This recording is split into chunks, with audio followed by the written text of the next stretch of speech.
Bien, vamos a ver ahora nuestra guía de banqueo de psiquiatría. Entonces, primero vamos con alcoholismo. Cuando tengan una pregunta de alcoholismo, o bien les van a preguntar de una intoxicación aguda, o bien les van a preguntar del trastorno de uso de alcohol, que es el consumo crónico. Entonces, eso hay que diferenciar bien. Entonces, si yo veo acá un varón de 69 que luego de estar bebiendo alcohol por 5 días sufre caída, fractura de cadera y al tercer día está inquieto, confuso. Bueno, claramente todo lo que nos preguntan acá es de una intoxicación. Pues, ¿no? Está en consumo agudo y probablemente está haciendo clínica por algo de ahí, ¿no? Entonces no es una pregunta de uso crónico. Y dentro de intoxicación, pues vamos a tener los dos componentes. Primero, el momento del consumo, la clínica por consumir alcohol, y la clínica de abstinencia. Y justamente esto es lo que más nos pregunta, ¿ya? Entonces, cuando ustedes vean y sospechen una pregunta de alcoholismo, primero vean el antecedente.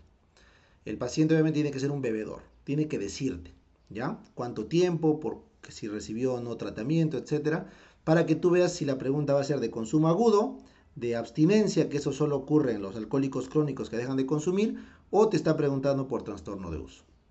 Luego tienes que irte a la clínica. En este caso, la clínica de al tercer día de dejar de tomar, ¿no? Porque lo han hospitalizado. Está inquieto, confuso, taquicárdico, hipertenso, ansioso. Bueno, claramente eso es un síndrome de abstinencia, ¿no? Un delirium tremens en caso de que haya trastorno de conciencia, ¿no? Si no, le llaman un delirium tremens minor o menor. La cosa es que esté en abstinencia. Entonces, el manejo más adecuado, recuerden que puedes dar diazepam o haloperidol, ¿no es cierto? Sin embargo, el tratamiento inicial ideal es el diazepam, ¿no? Porque el diazepam, al igual que el alcohol, se encarga de inhibir, pues, ¿no? Al cerebro, entonces cubrimos la abstinencia con diazepam. El haloperidol no se recomienda porque puede dar síndrome neuroléptico maligno y solamente se recomienda cuando hay excesivas alucinaciones. Así que este es un fuerte distractor que no va. Y obviamente caramazepina no tiene absolutamente nada que ver, es un distractor. ¿Ya? Bien, cuando vamos con crisis de angustia. Perdón. Dentro de los trastornos de angustia, la crisis es un evento agudo. Recuerden, agudo. Donde el paciente va a hacer clínica mental, psíquica y clínica del sistema nervioso autonómico simpático. ¿Listo? Esa es la clave. Entonces tú tienes que identificar la pregunta. Paciente 40, después de ingerir sustancia venenosa, presenta episodios espontáneos de miedo a morir, taquicardia, sudoración. Entonces claramente esto te da clínica mental, ¿no? Porque es ese miedo extremo a morir y síntomas del sistema nervioso autonómico que es taquicardia, sudoración. Así que estamos dentro de crisis de angustia. Pero no olviden que dentro de los trastornos mentales tiene que haber el miedo a morir o el miedo a perder el control, que es lo crítico. ¿Ya? Entonces, en este caso, el miedo extremo a morir define una crisis de angustia. Sin embargo, miren acá, entonces, han visto el antecedente, acá dice que la persona después de ingerir una sustancia venenosa presenta episodios espontáneos de miedo a morir, entonces quiere decir que hubo algo que desencadenó todo, ¿no? Entonces probablemente por esta ingesta es que empezó todo. Sin embargo, en la secuencia clínica noten que este miedo a morir o perder el control, taquicardia, sudoración, se ha repetido 3 veces de forma espontánea. Entonces la crisis de angustia es un evento agudo, pero cuando se repite, ahí ya se transforma en un trastorno del pánico. Porque 2 o más veces sin causa aparente es trastorno del pánico. Por eso esta es una pregunta muy importante que sepan diferenciar. Este es un distractor fuerte, crisis de angustia. Y básicamente lo que tienen que identificar en psiquiatría es cuántas veces ocurre el fenómeno. ¿Ya? De forma espontánea. Depresión ansiosa es un distractor absurdo que se descarta. Muy bien, ahora cuando te pregunten fobia específica, la lógica es que el paciente hace crisis de angustia, pero asociadas a un desencadenante. El desencadenante puede ser un objeto, una situación o una función corporal específica. ¿Qué quiere decir? Que frente a cualquiera de estos desencadenantes realiza o ocurre una crisis de angustia. Entonces, miren, mujer de 30, hace un mes estuvo a punto de asfixiarse por atragantamiento con carne y cada vez que quiere comer, ansiosa, disneica, palpitación, miedo a morir. Entonces, cada vez significa que la crisis de angustia ocurre cada vez que se expone al desencadenante. ¿Cuál es el desencadenante en este caso? Comer, alimentarse, ¿no? Una función corporal. Entonces, esta paciente, como ven acá, el antecedente claro es que se atragantó, eso genera una fobia específica, y la secuencia clínica te dice que cada vez que come le pasa esto. Entonces, es una fobia específica. Muchos pensarán estrés postraumático, pero no puede ser la pregunta porque el estrés postraumático no es cada vez que intentamos hacer algo que nos recuerda al evento, sino es simplemente con el recuerdo. Pesadillas, flashbacks. O sea, la persona con estrés postraumático solo basta con que recuerde el evento traumático para hacer la crisis de angustia. En cambio, en la fobia específica tiene que estar expresamente realizando la acción o frente al objeto. Entonces, por eso este es un distractor fuerte, pero no es la clave. Agorafobia es un distractor muy alejado, no tiene nada que ver, y el diagnóstico es fobia específica. ¿Ya? Vamos con la pregunta más repetida de psiquiatría. Depresión es lo que más viene. Entonces, cuando ustedes estén frente a una pregunta de depresión mayor, siempre tienen que recordar los 5 síntomas presentes por al menos 2 semanas. Siempre, ¿ya? Es clave. Entonces, dentro de estos síntomas, pues tenemos 9 en total que tienen que identificar en la pregunta y de los cuales siempre uno tiene que hacer pena, anedonia como cardinal. ¿Ya? Entonces, miren acá. Varón de 35, perdió su trabajo por pandemia, estuvo preocupado porque tiene que pagar la pensión y hace 2 semanas, ¿ves? Tienes el tiempo. Nota que está sin interés por las actividades, un signo, anedonia. Triste, segundo signo. Peso, tercero. Insomnio, cuarto. Cansado, falta de energía, 5. Culpable, 6. ¿No? Tiene los criterios. Por lo tanto, cuando ustedes están frente a una pregunta de depresión, recuerden que esta va a ocurrir usualmente en un adulto de edad media, como en este caso, 35, 45 años, por ahí ocurre, ¿ya? Siempre les he dicho, en psiquiatría es importante la edad, ¿no es cierto?, para los diagnósticos diferenciales. Entonces, en este caso, si estamos en un adolescente, en un niño, distimia. Si es un adulto, entonces depresión primaria, ¿no? Pero si estamos en un ancianito, puede ser una depresión, pero por causa orgánica. ¿Ya? Entonces acá tenemos la edad. Lo segundo es los antecedentes. Siempre en el 80% de las depresiones hay una causa social que lo desencadena. En este caso, ¿no? Ha perdido su trabajo. Es importante. Y finalmente, la secuencia clínica que les dije. Los 5 síntomas por 2 semanas que están ahí. Así que el diagnóstico es depresión mayor.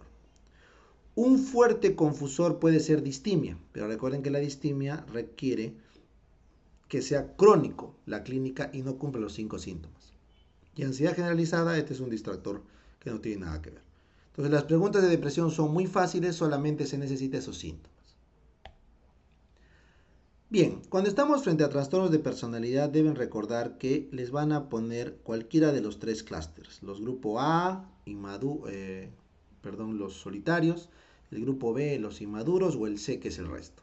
Y de cada uno tienen que conocer sus características, ¿ya? Entonces es muy fácil detectar o diagnosticar trastornos de personalidad si sabemos de cada uno sus características, ¿no? Acá tienes el esquizoide, el esquizotípico, el paranoide, ¿correcto?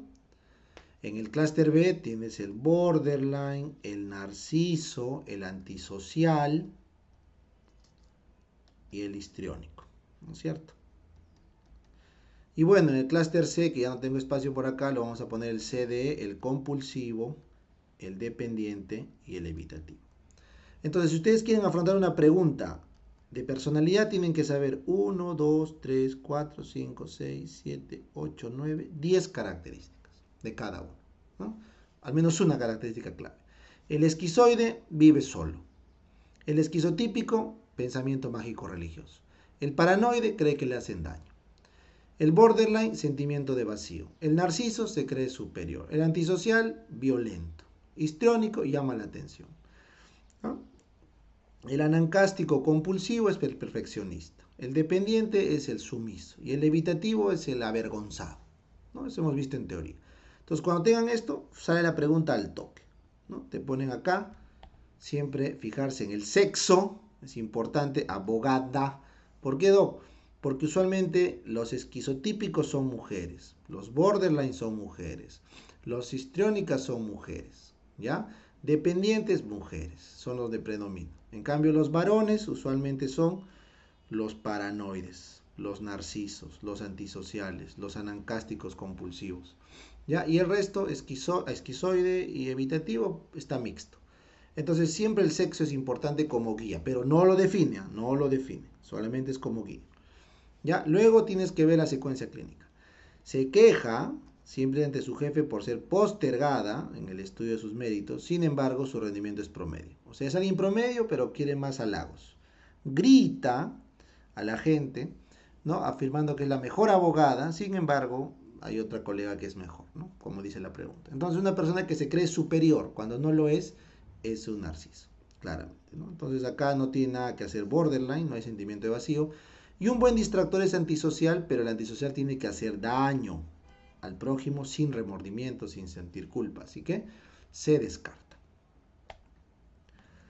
Esquizofrenia. Cuando esté enfrente a una pregunta de esquizofrenia, acá sí hay que recordar que se tiene que hacer los criterios, se tiene que cumplir los criterios, ¿correcto? ¿De qué? De un paciente que tiene clínica aguda y con residuos. Los prodromos, crisis aguda y residuos. Y esta crisis aguda tiene que tener 2 síntomas por lo menos presentes por un mes. Y todo el tiempo de prodromo, residuo y crisis por lo menos 6 meses. Entonces es importante en esquizofrenia determinar esto, porque si solamente es la crisis, se llama ataque psicótico. Si no hay crisis, entonces no hay diagnóstico. ¿Ya? En las preguntas, lo más importante de esquizofrenia es identificar esto, los síntomas que pueden ser los síntomas positivos por alteraciones de la percepción o los síntomas negativos, ¿ya? Por disminución de funciones cognitivas, las famosas abulia, alogia, sociabilidad, anedonia, ¿no es cierto? Aplanamiento afectivo, son síntomas que ya nunca se curan y suelen quedarse en la fase de, no en el prodromo ni en la crisis, sino en la fase residual, ¿no? Entonces son los remanentes, la clínica remanente, residual que te queda, a futuro son los síntomas negativos que no curan. En cambio, los síntomas positivos suelen aparecer justamente acá en la crisis, ¿ya? Entonces estos periodos de crisis, ¿ya? Agudas, justamente son lo que definen al cuadro psicótico y ya pues los residuos, lo que queda, son los síntomas negativos. Entonces vamos a identificar esta pregunta. Un médico infectólogo que hace 3 meses se ha aislado, esto es un signo que puede suponer esquizofrenia, no es criterio, pero puede suponer, también puede ser depresión, refiere que ha inventado una vacuna contra el coronavirus. Ya acá es la primera, ¿no? Un pensamiento irracional. Ha inventado una vacuna difícil, ¿no? Un solo infectólogo que invente una vacuna difícil. Y que le van a dar el premio Nobel, ya ahí ya se cruzó. Entonces, acá que están viendo es un signo positivo, es la idea delirante. La idea delirante. Además, expresa que le quieren robar su invento y quieren matarlo. Entonces, como ve que le quieren hacer daño, se llama un delirio paranoide o paranoico. Ya es una esquizofrenia paranoide. Y cree que le han puesto micrófonos y cámaras en su departamento. O sea, también acá tiene otra alucinación porque ve micrófonos, ve cámaras, entonces es una alucinación, ¿no es cierto? Entonces tiene los criterios, el pensamiento irracional o delirio, la alucinación, no tiene síntomas negativos y el tiempo es importante. Entonces, como me dice 3 meses, entonces yo asumo que estamos en alguna parte de estos 6 meses, ¿no es cierto? ¿Ya? Entonces, lo más probable es que la pregunta sea una esquizofrenia. Depresión mayor no hay ningún criterio como hemos visto. Y paranoia es un buen distractor, pero en la paranoia recuerden que la idea es secundaria o delusiva. O sea, no es un pensamiento tan bizarro como este de cámaras, micrófonos, ¿no? Sino es un poco más elaborado. Así que es un buen distractor la paranoia, pero no es el caso. No es el caso, porque un paranoico simplemente tiene una alteración en la percepción de la realidad, ¿no? Pero compatible con el concepto. Y su idea delusiva no es tan bizarra como un esquizofrénico. ¿Ya? Entonces, siempre en esquizofrenia, por favor, mirar la edad, porque suele ocurrir también en la edad adulta. Pero temprano, o sea, suelen aparecer a los 20 años, ¿no? 25 años. En este caso, que aparezca a los 45 es algo raro. Por eso la edad no lo define, pero es importante diferenciar, porque la esquizofrenia ocurre un poco antes que la depresión. Pero lo que manda es la secuencia clínica. Esa crisis de un mes y todo ese periodo de 6 meses, eso es lo más importante, ¿ya? Para hacer el diagnóstico.